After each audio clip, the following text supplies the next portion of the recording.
All right.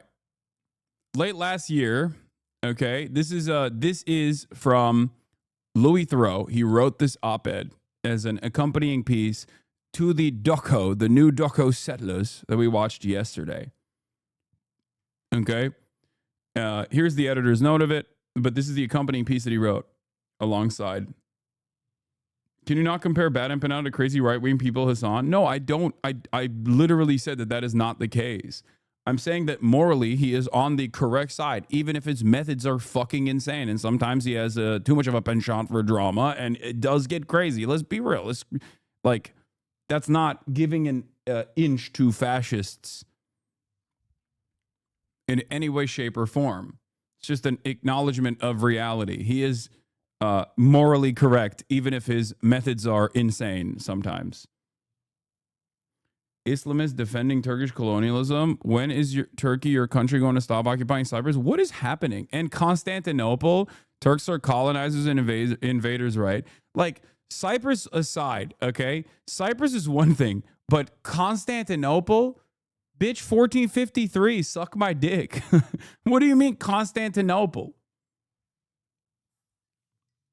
Like, what are you talking about? Are you defending the glory of the Byzantine Empire? Like, what the fuck?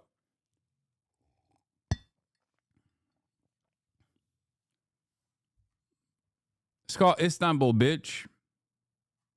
Anyway. All right. About 15 years ago, celebrated documentarian Louis Theroux headed to the occupied West Bank territory for a tell-all documentary. This week, he returns with the BBC's Louis Theroux, The Settlers, which launched in a few days' time. Writing exclusively for Deadline, Theroux details how he took a perpetrator-focused approach to the doc, discussed the complexities of covering the region, and argues why the world has amply demonstrated its ability to withstand what is happening in the West Bank. He also pays tribute to the Oscar winner No Other Land and questions why the pick was accused of anti-Semitism. Late last year, I spent 3 weeks traveling up and down the occupied West Bank, the region on the eastern edge of Israel, which for nearly 60 years has been under Israeli military occupation. I was there documenting the world of the Israeli ultranationalists who have settled there illegally under international law. My aim was to observe them up close, to try to understand their mindset and their actions, and to get a sense of the impact of their presence on the lives of the millions of Palestinians who live in the region. I'd made a documentary in the West Bank before, in 2010. At the time, I was struck by the way in which a group of people were able to pursue openly expansionist, ethno-nationalist vision while enjoying the benefits of a separate and privileged legal regime to those around them and being protected by the Israeli army. Because I've used some of the footage from his documentary all the way from 2010 in the past. You've probably seen, like, I think, wasn't it his documentary that showed the Sderot night cinema? I believe, like, talking that famous clip of the one girl being like, I am a fascist. Like, that was pretty sure that's from his old documentary. Anyway, the program titled Ultra Zionist went out on the BBC in 2011. I went on to other stories, but late in 2023, in the wake of the deadly attacks on October 7 and the ensuing devastating war, I began reading articles in the New Yorker, the New York Times, elsewhere suggesting that with the world's attention on Gaza, the settler community had cranked up its activities. There were reports that settlers issued with thousands of assault weapons by the government were running rampant, harassing and intimidating Palestinians. Yeah, this is the old doco that he did. Harassing and intimidating Palestinians, torching their shops and homes. Filming took place in 2 blocks. Based in Jerusalem and working with a team with years of experience covering the politics of the region, I met and interviewed settlers and their leaders, including the woman known as godmother of the settler movement, Daniela Weiss. I made several visits to the settlements, including one, Eviatar, which had been authorized by the Israeli government just a few months earlier. It means illegal under international law. Our first leg of filming took place during the olive harvest at a time when tensions were on high, with the army, for alleged security reasons, preventing the Palestinians from reaching trees they say they've harvested for years. I filmed interactions between the army, the olive pickers, and the peace activists, many of them Israeli, who work with the Palestinian farmers. I also made a visit to the ancient biblical city of Hebron, where settlers moved illegally in 1968 and now live in a militarized zone of occupation.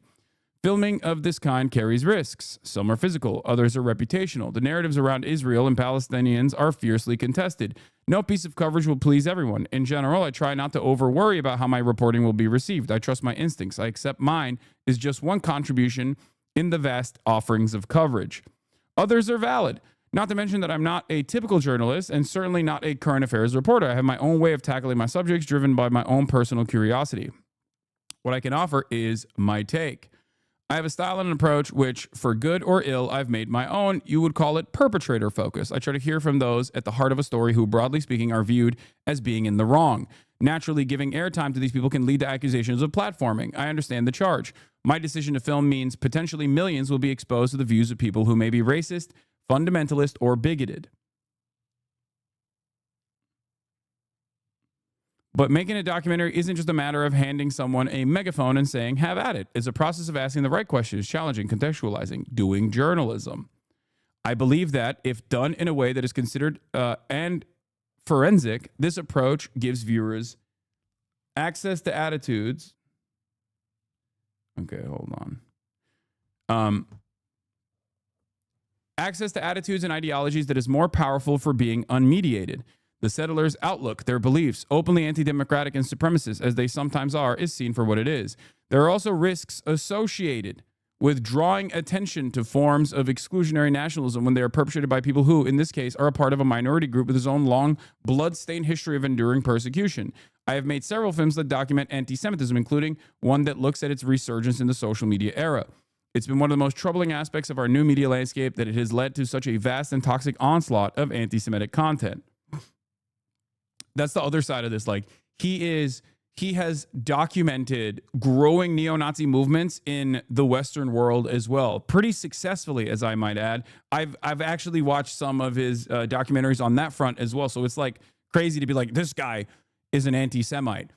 But then again, you're in the chat of a content creator, a political commentator who has been a fighter, a combatter against anti-Semitism in the Western world for the past decade.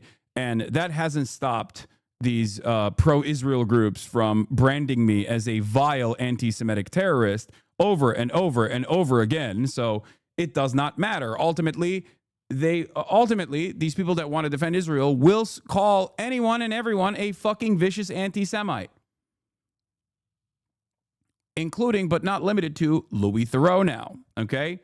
And that is because that's the one fucking defense button that pro-Israeli groups have. It's worked in the past, so they think it'll work now, but it's very clear that it does not fucking work. But it should go without saying that extremists and ideologues exist in all communities. No one should get a pass. And when they are backed up by those in power, it's a dangerous combination. It would be a mistake to allow a phalanx of religious nationalist settlers and their far-right political supporters in government to co-opt Jewish identity and write off legitimate criticism of their beliefs and their actions as an expression of bigotry. Nevertheless, I accept that some might see my documentary as anti-Israel. Yeah, of course. I wonder why. Because it's good to be anti-Israel, and it is the morally correct position to be anti-Israel. I had the good fortune to watch the brilliant documentary, No Other Land, to find out that the film, while picking up a string of awards, including an Oscar, was accused of anti-Semitism, was a cautionary lesson that even the most exceptional filmmaking can be subject to attack. In their case, some of it was physical. One of its co-directors, Hamdan Bilal, was a victim of mob settler violence. By the way, I'm going to have Hamdan and I'm going to have them on again on the broadcast this week. I'm working on setting it up right now.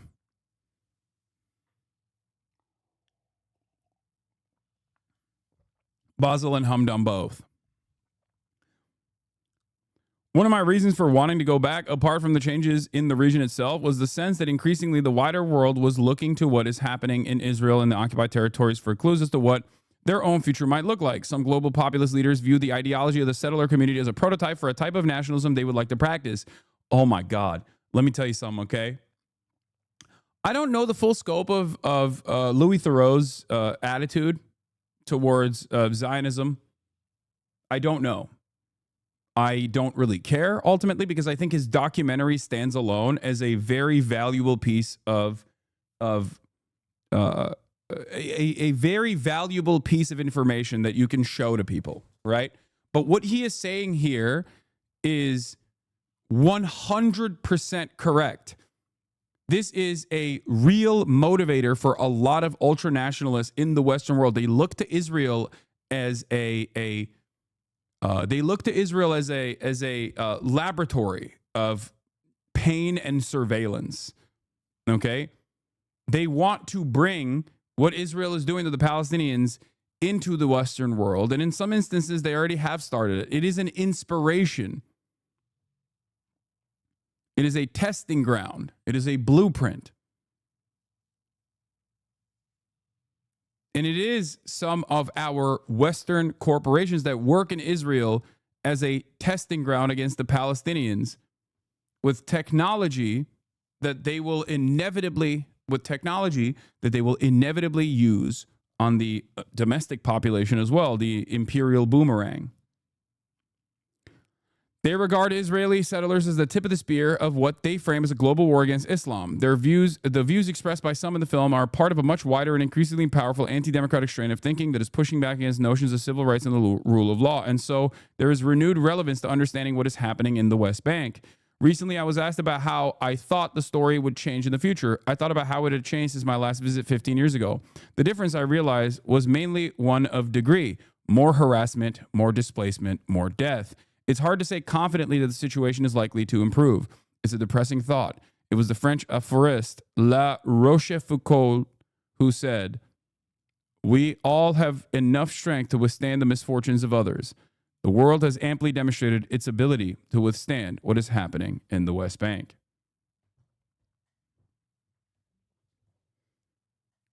Anthony Lowenstein's Palestinian Laboratory is a great book to read on this topic. Rochefoucauld.